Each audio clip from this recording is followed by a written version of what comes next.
LIP, le chat veneziane del Movimento 5 Stelle sono scoppiate e qualcuno ha scritto in chat: se la pedemontana verrà finita il Movimento 5 Stelle sarà morto. Ecco, cioè, secondo me è tutto lì, cioè, il Movimento 5 Stelle sta facendo una battaglia di principio per la sua sopravvivenza, ma non nell'interesse né del Veneto né dei veneti, questo che sia chiaro. Propongo un tavolo tecnico, lo apriamo in regione, questo non va a bloccare i lavori, non va a bloccare niente, ci mettiamo lì, ci togliamo la spilletta 5 Stelle, Lega, governatore, opposizione. Costi di meno. Ma l'importante è andare ad aggredire questi costi. Andare ad aggredire, come l'abbiamo visto, sulle concessioni che erano inique ed erano infatti in deroga rispetto alle direttive europee.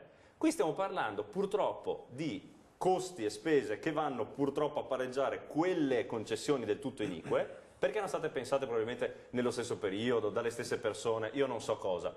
Il passato è passato, pensiamo al futuro. Allora io sono qua a dire, ci mettiamo in gioco per primi noi ad andare a provare a risolvere questo problema. Come ha intenzione di intervenire sulla pedemontana se ne parla, quindi si fa il tavolo. Se la proposta è far saltare l'opera si assumerà la responsabilità qualcun altro. Dice l'assessore De Berti qui seguendoci, con una proposta chiara nessun problema a sedersi al tavolo, ma deve dirmi Berti, Movimento 5 Stelle, come pensa di farlo. Domani in aula ci sarà modo di vedersi di persona e parlarne. Perché fermare un'infrastruttura che a settembre 2020 entrerà in funzione ed è da praticamente 30 anni che se ne parla, 30 anni che il territorio l'aspetta, è pura follia sperare che si fermi.